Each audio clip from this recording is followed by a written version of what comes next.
Welcome back to the last event of this first day of EAGxBerlin 2017. I hope you had a very enjoyable, very informative, very mind-changing day.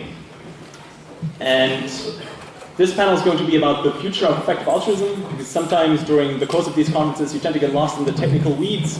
So we thought, why not have a panel on the broad strokes of the movement? What kind of movement are we, and where should we be in the next 5, next 10, next 50 years? I know these kind of predictions are always a little bit speculative, but I invite everybody to just let go of that a little bit and just project forward where we can be and where we should end up. I'm going to introduce the speakers to you briefly, and then we're going to jump right in. You can use Slido to post questions, upload questions. I will have them here on my screen, so I can just weave them in sneakily with the participants so that you can also interact with them through me and my laptop. So definitely be active on that. And without further ado, we're going to kick this off. I'm happy to have Will MacAskill here on the panel. He's the co-founder of the Center for Effective Altruism and an associate professor of philosophy at Oxford University. On my right, we have Zoe Cremer. She's a very active member of the German Effective Altruism movement, led the EA Munich group for over 2 years, and now studies neurobiology in Zurich. Because Michelle Hutchinson unfortunately couldn't make it today, as we already heard in the morning. And she was, she was kind enough to jump in on such short notice. Then we have Owen Cotton-Barratt. He's a mathematician at the Future of Humanity Institute, where he works on existential risk. And here on the far left, we have Max Daniel. He's the director of the Foundational Research Institute here in Berlin, where he focuses on suffering-focused ethics and so-called suffering risk, or S-risks. And yeah, please give a round of applause for all of them.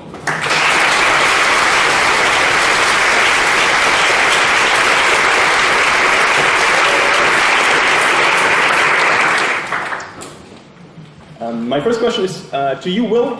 You said at EA Global this year that we can think of the effective altruism movement as a hybrid between a scientific community and a social movement. Can you maybe elaborate on that? Because on the face of it, this might produce conflicting goals for the movement.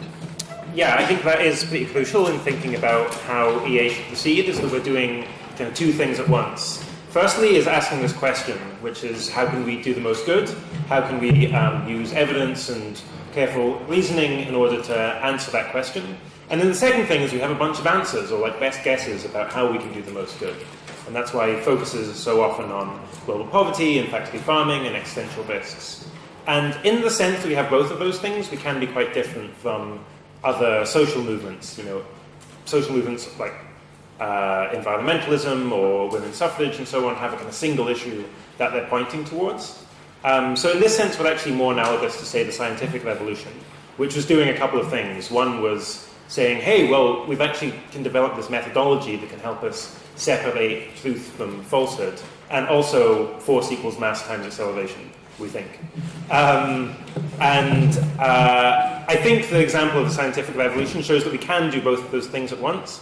But it shows that there's a kind of right attitude that we want to have towards our best guesses, which is that if someone says, well, I think this is the best way of doing good, we should say, oh, no, you're mistaken, let me just get out my kind of chalk and blackboards to explain why you're wrong. And instead have the attitude of like, okay, cool, let's see if you can kind of make the case for that. And so even when we're expressing our kind of best guesses that we think we have about the ways we can have the biggest impact, ensuring that's kind of tied into the overarching theme that this is a question rather than an ideology, and this is just our kind of the best guesses that we have now. And I think that's crucial in terms of how we present the movement and how we can get most of the value out of it in the long run, because I very strongly suspect that we might have overlooked some incredibly important ways of doing good, or maybe even deeply confused about some of the ways that we currently think are good. I have some responses to that. I agree with a lot of what you just said, but I think that as more and more people start paying attention to this, it might be that we need to separate out these two things more. While science, in terms of the scientific method, was still pretty small, everybody could be in touch with everybody else. But now science works as a global discipline where lots of people subscribe to the kind of scientific mindset, and it's just part of the fabric of our culture. But it's no longer, there isn't a science community. There's lots of science communities. And I think that in the long term we might need something like that with effective altruism. Yeah, I mean, that sounds pretty plausible in the long run. I guess it's a question of kind of at what stage are we analogously to the scientific development? Okay, I'll in the spirit of being bold, I'll say I expect this to be a thing that we want to be paying attention to within a decade. Okay, that seems reasonable. So,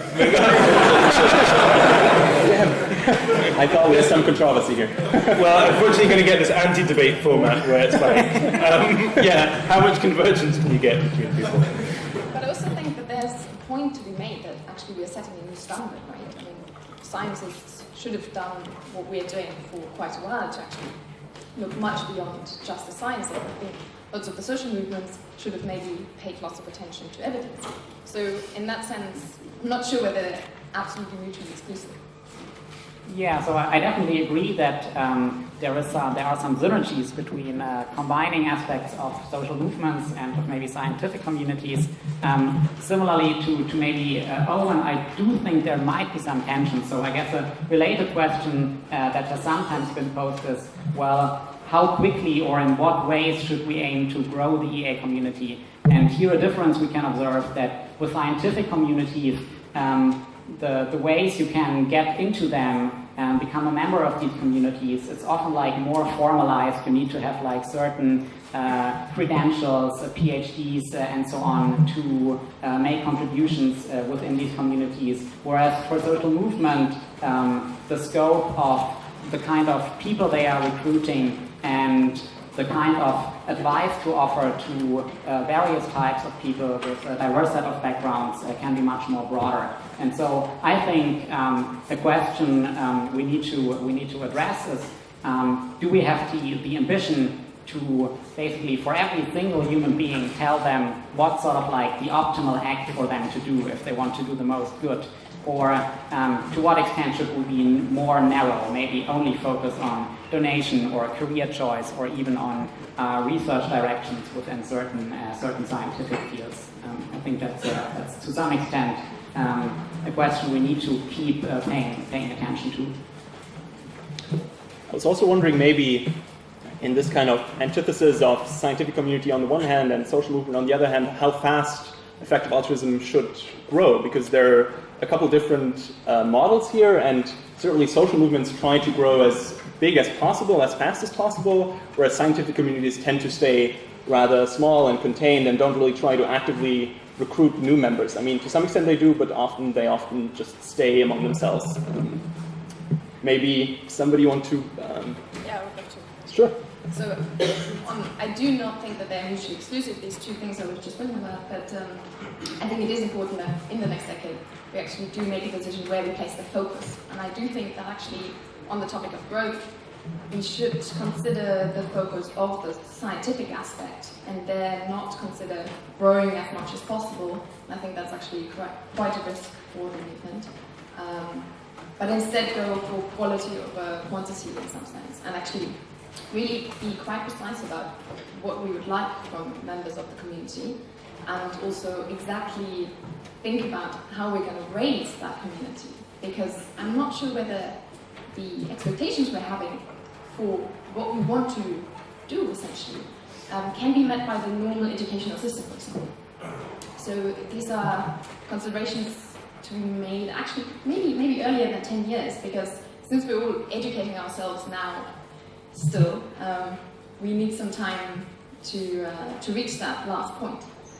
So maybe it's actually something we should think about much earlier than that. Yeah, I think it's pretty crucial in terms of like how fast should EA grow. I think the crucial question is like among whom are we growing?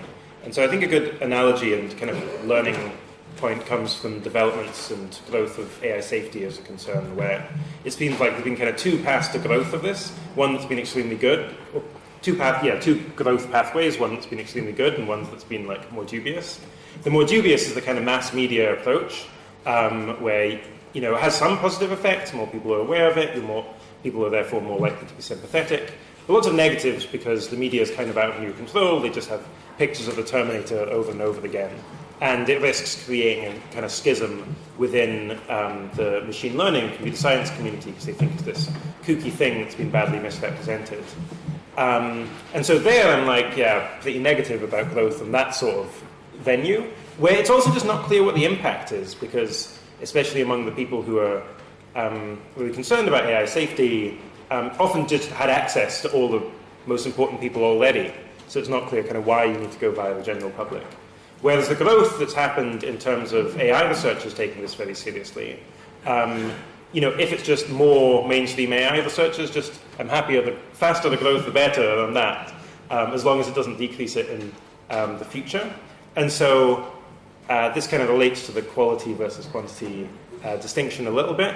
And so I think if we're talking about growth of people who are very sensible and kind of very bought in, and that growth isn't at the expense of kind of poisoning the well for future kind of outreach efforts, that can be very good. But I think this whole question just needs to be framed about like what exactly you're growing. I agree with that, although I disagree a little bit with the claim that even among just AI researchers it's good to bring them in, because at the moment within the field of AI safety, one of the challenges, it seems, is that people don't know what work to do. And there are tentative young paradigms for doing work in, but we're still very much in the process of working that out. And there are some researchers who are good at going into fields like that and going, okay, let's deal with this mess and work out what research questions to be developing. And there are some who are more like, no, I want to be working as part of an effort where we know what the thing that we're doing is. And if you pull in too many of the latter type before the former, then I think that people might get a bit disillusioned with the field, or it might just be that they end up kind of committing to directions, and then the field, like, that becomes the thing the field does because the people do it, rather than because it's the right thing to do. Yeah, I do also agree that I feel like the kind of intuitive view is just like, you grow as fast as possible because that's more people doing more good things. But then the more subtle kind of counter considerations are things like the benefit of a good, like a kind of network effect benefits where, imagine, we have, the people on this conversation, and like, take some random person from the world and add them to this conversation. Are they going to make that conversation better or worse? Probably worse. And that can be the case if you just, they probably don't speak English. It's like, I'm not being critical of other people, it's just like we have a shared language and so on. That can be the case for other sorts of communities as well, and also like coordination effects and so on. So some of them, like things that can point away from growth and going for this kind of quality over quantity model, they can often be more subtle, I think, but just as important. I think it's also worth keeping in mind that maybe the question is a bit fuzzy or ambiguous. So you might wonder what counts as growing the EA movement. So for instance, if GiveWell reaches out to more people and finds more donors donating a share of their income to global poverty charities, but else they aren't becoming more involved in the movement, does this count as growing EA or not? And so the answer might, I guess, depend on this. So for instance, with respect to this particular question, my sense would be I'm not very worried about growing too fast. If GiveWell is finding more donors faster, that seems like a robustly good thing. Yeah. This ties back to this possible distinction between communities and the broader conception and ideas around effective altruism, where it's probably generally good for more people to think, oh, it's good to help the world effectively, and have that be a thing that they pay attention to. That just seems robustly pretty good.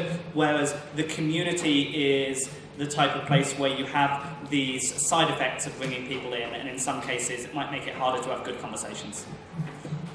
I also think that it's much more difficult to turn the movement around after a while. I mean, if you've got the sort of scaling problem of uncertainty, which we have maybe in moral questions as well, right? At the moment we're using suffering as a proxy for we're doing something good for the world, probably. And I think being aware of that uncertainty that we still have here is very important, because after a while we're making decisions based on that first proxy. Like, for example, we're a little bit unsure when consciousness starts and when we should place more value on consciousness. And then somebody decides, I'm going to change my career, I'm going to do earning to give and spend all of my money on insect suffering charities. There's always an opportunity cost, and once we are a very big movement that all believes in that first proxy, where we didn't have the researchers in the beginning, just as you said, to maybe really define the agenda, which is quite it's a general way of thinking, it's strategic thinking. So a lot of scientists, I think, as you also mentioned, there's sort of one type of being giving a certain topic and actually doing this quite well and in detail. But those ones maybe shouldn't be the ones that are deciding the broader strategy of the entire research agenda. So I think that's super important to look at these uncertainties first before we actually start going. I want to jump right in. I want to jump in real quickly because people seem to be interested how we can actually address the broader public and maybe involve them. And is there, like observing the discussion here, is there value in having this kind of diversity of involving different perspective, people who maybe haven't gone to university, maybe also more gender diversity? What's your view on this in general? Do you think that's valuable in and of itself, or does it have instrumental value? What kind of movement do we want to be in that regard? My personal moral intuitions are pretty much to basically everything we do only has instrumental value. And there's some value way off in the future, but there's lots of things which there are lots of different forms of instrumental value, and sometimes we can't even trace out all of those. I definitely think that there are a bunch of instrumental benefits to making more people aware of these ideas in a way that for some larger classes of people, so that for some of them they'll be hooked and they'll think that really resonates with me, and then they may be able to take actions which are important on the basis of that. And if you just don't reach them in the first place, then you miss out on a large source of instrumental value. Yeah, I think it's important to distinguish two types of diversity, so kind of gender and racial diversity, or demographic diversity on the one hand, and epistemic diversity on the other. And I think they're both important, but in different ways. So kind of racial and gender diversity, it's really important because we want as welcoming a community as possible. Like, if we are trying to get the kind of brightest, most talented people to work in the world's most pressing problems, we don't want to be excluding them for completely arbitrary reasons. And it's very easy to get like a strong kind of founder effect. Like, as a clear example, the proportion of people in EA in the very early days who were philosophers was quite a lot above the base rate, and I wonder why that was. And it seems like from just going to EAG over many years, for example, and other metrics, it seems like we've actually been doing a lot better, even than I was expecting, but certainly since many years ago, definitely on gender equality, much less so, I think, on racial equality, but at least some progress there as well. And then epistemic diversity is just quite a different thing. There you'd be thinking in terms of getting other academic disciplines involved. I just would actually love to have more specialists in EA, so more people who are just kind of full-time biologists, let's say, or also as the community grows, the value of having some people who are, I think we had a biologist in the audience shaking their head. But then I am interested in what does someone who has a really good understanding of macrohistory or sociology kind of have to say. And so that's a good thing as well, but it's just a completely different thing to optimize for. Yeah, I also think about experts and having specialists is extremely important, especially when we're talking about having really high quality research. I think that's where we should be going.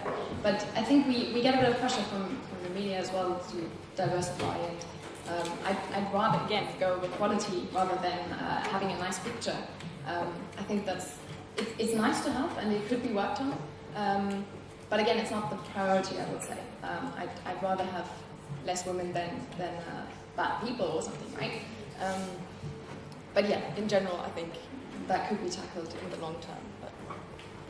So I second the view that diversity, probably both kinds of diversity well mentioned, are valuable for the movement, and sort of like within reasonable options for getting this, we should try to get more of this diversity. And maybe one point with respect to the question, is this instrumentally or intrinsically valuable? I think well, obviously, in sometimes this might matter, but I think a mistake we should beware of thinking that if we reply to this question, well, it's instrumentally valuable, that this somehow diminishes the value. I don't think it would be correct to have this idea of, well, we value diversity, but we only, as it were, value it as an instrumental value. I, in fact, think that understanding how something that's instrumentally valuable contributes to the thing you intrinsically value can often put this instrumentally valuable thing on an even firmer grounding. You understand precisely why and how this thing is valuable. You are able to explain to other people why and how the thing is valuable, and so it might actually help both us and others to better appreciate this value if we acknowledge and understand precisely how it is an instrumental value, maybe. Strong agreement with that. I also wanted to clarify, if I think of something as being instrumentally valuable, that doesn't mean I'm just super calculating and I don't feel it as important. Often things where I think they're instrumentally valuable, I then have this emotional sense of it just feels important to me. But I understand, I dig into the why does it feel important, and I kind of have this structure of reasons supporting that. And for pretty much everything I value, and I value it in a felt emotional way, I also have this, I either have already thought about or I can construct a sense of what feels important about it. Cool. I want to... Sorry, that was really mean. I just couldn't think of a segue. I'm sorry. It's totally my fault. I think it was a good point. Cool. Great. Thank you. Thank you. No, it's good. I wanted to move on into the area of what kind of ideas effective altruism we should focus on. Now that we've talked about kind of the broad strokes of how, as a movement, we should develop. And there, the actually most upvoted question is, what are potential blind spots of the EA movement? Is there something where you have a hunch that this is something that we've overlooked in the past, where we should focus more on? And yeah, maybe you all have secret ideas of what should actually become a cause area that's accepted by everybody. I have some thoughts on this. I think one cause area is what I call kind of unknown unknowns, where just the track record of us predicting the future, of humans predicting the future, is pretty weak. It can be very large moral, political, technological changes that we haven't thought about. And so even if you have the very kind of long-run future perspective, you're trying to make the future go really well. One option is just try and identify what are the biggest levers that you can see now, and that's maybe that's synthetic biology and AI and so on. But there's also an approach which is trying to do things that look good across a very wide array of outcomes, even if you don't really know what those outcomes are. So reducing the chance of war just looks really good, as in World War, looks really good across a very wide array of outcomes, even with respect to technologies I haven't even dreamed of.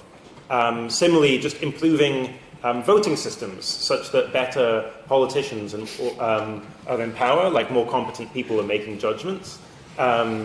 I don't know why everyone's laughing, as if it's a political comment on our time. But yeah, ensuring that actually just smart, competent people who are in positions of power look extremely good as well. And that's, EA often gets pretty abstract. This is now getting completely abstract. It's worrying about things we haven't conceptualized yet. But I think for that reason, it is potentially actually quite neglected. So I'd maybe even put that in a vote for that being the fifth cause area of EA.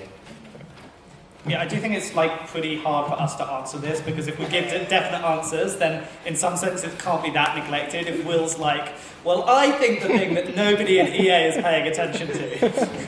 I do also agree with a bunch of the object-level things he was saying, though, the voting systems. I think improving decision-making, not just about trying to improve the people that get into decision-making positions, but improve the incentives on the people, and so try to set up, provide institutions which are more optimized around actually solving the biggest problems of society, rather than whatever the things kind of happen to be set up to optimize for. And I mean, in democracy today, often politicians are incentivized to do things which are very popular with just over 50% of the population. Yeah, I think this hints a little bit at the question of how prepared are we to discover new areas that we're not even thinking about now, and I think we should be very prepared for that to happen. But how do we do that? It's a general open-mindedness, I guess, and what I was speaking about, the uncertainty, that we keep that in mind also in our discussions. We were talking about this earlier. I think that's very crucial, that we don't establish a certain norm that has to, a sort of behavioral norm within the EA community, which is a sort of set absolute where people then stop discussing the value of that norm, for example. I think that would be a strategy. But one of the things that we're thinking about it, that we could place a larger focus on, I think, is robustness over the larger future, which sort of ties in with education. What are the strategies where we cannot really know what to expect? How can we prepare these future generations? We are definitely thinking about this. From my perspective also, because I'm interested in neuroscience, I think neurotechnology is something that we're not super focused on yet. And generally finding different education strategies specifically for EAs. Both of you mentioned, Owen and Will, you mentioned politics. Do you think there's a danger of effective altruism becoming politicized, and we have to pick sides, I don't know, in particular countries where we support some candidates over others, and then we just enter a very polarized debate that we don't actually want to enter? Yeah, I mean, that's definitely a big risk. So, politics is, if anything, the single biggest lever for doing good in the world. It's going to be crucial if there are big technological changes in the 21st century. At the same time, I'm actually pretty glad and happy about the collective rationality of the EA community of not charging in headlong to particular partisan policy debates. In particular, perhaps because many of the things that we care about don't necessarily need to become at any point a kind of big left-right battle, especially stuff related to existential risks. Hopefully that's something that the left and the right, for example, can agree it would be bad if everyone died. Maybe we can get agreement on that issue, and then perhaps that can create harmony between both sides. But in particular, I think it would actually be as well as the pragmatic loss, I just think it would be kind of sad if EA became tied to one particular end of the political spectrum, because the whole point is that EA is just radically, when you're thinking in an EA, it's just radically different from the current way that politics is set up. The right are really pro-markets, the left are really pro-government. EAs are pro-people who don't get to vote and don't participate in markets. It's just completely orthogonal to how other people are thinking about it. And so, if I think on kind of very long time scales and think, well, maybe, EA mindset infusing politics, it would be as its own political philosophy. But up until that point, I'm pretty glad that people in general have been aware of the potential backlash that you can get from being involved in political partisan disputes, and being very cautious about that. I have another answer to the blind spots question. I'm a bit slow, but I Perfect.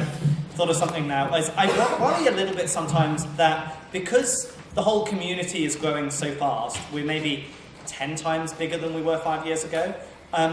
We're always in this mode of just catching up and going, oh, are we really that big? And trying to solve the problems that come with being the size we are now, rather than looking ahead to thinking, what is it actually going to be like in 5 years' time?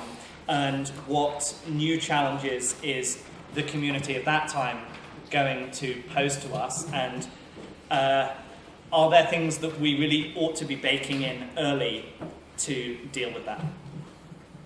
I'm even slower, so one thing that came to my mind, and that's really just a very weak hunch, is that I sometimes have the sense that certain academic disciplines have sort of like compiled vast amounts of empirical knowledge that might be like relevant to EA course prioritization. For instance, history or certain fields of social science and so on.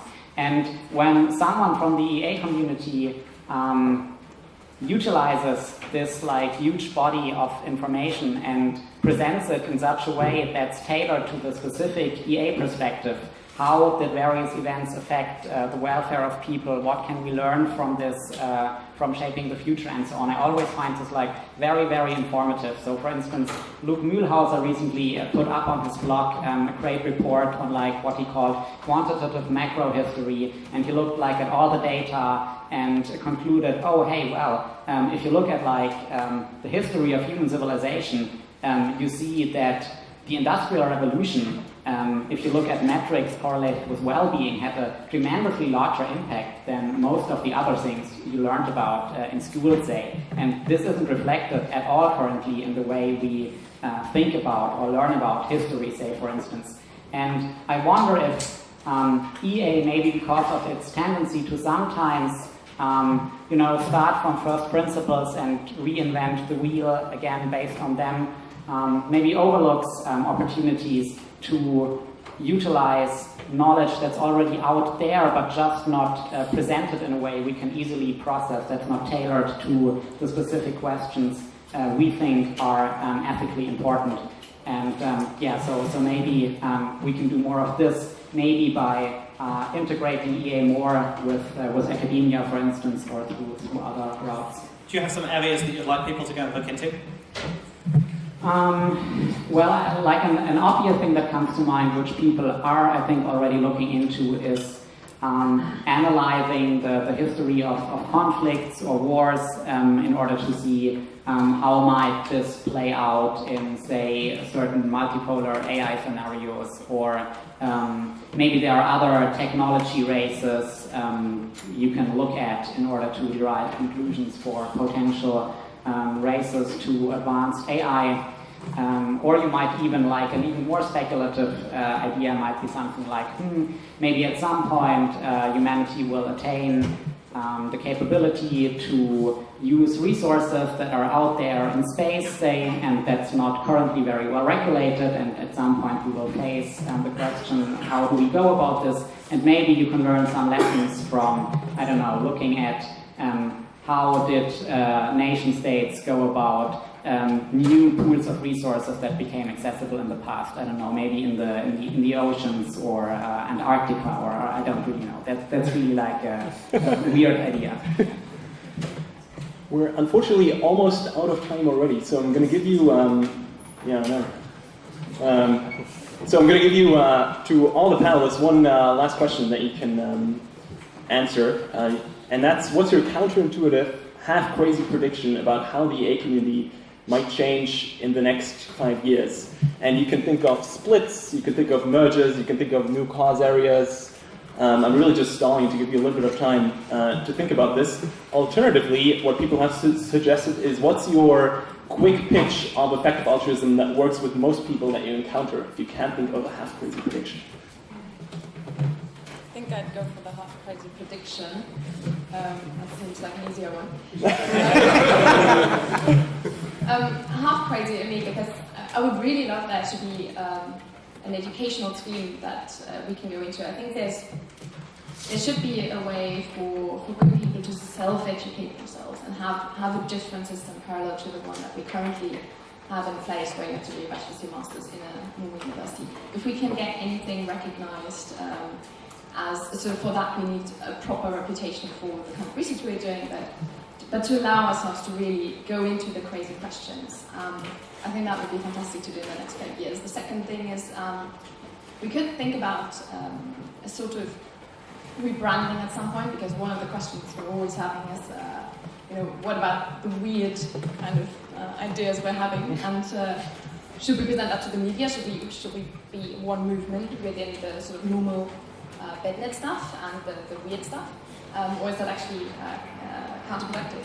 And what could happen is that at some point you do something like Google and Alphabet did, right? You have at some point this larger organization under which the also smaller, slightly weirder stuff still happens, but you're not losing the diversity of the movement, nor are you losing the resources that everyone can bring to that, and the kind of discussion that can happen between those individual institutions. So, only half percent. My half crazy prediction is that we'll see some major politicians come out in support either explicitly of effective altruism or of effective altruist ideas.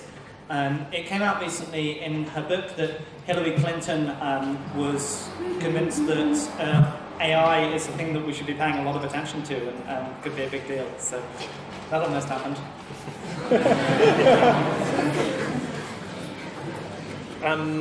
So I'll give maybe kind of two predictions. One's like a warning prediction, one's an optimistic prediction.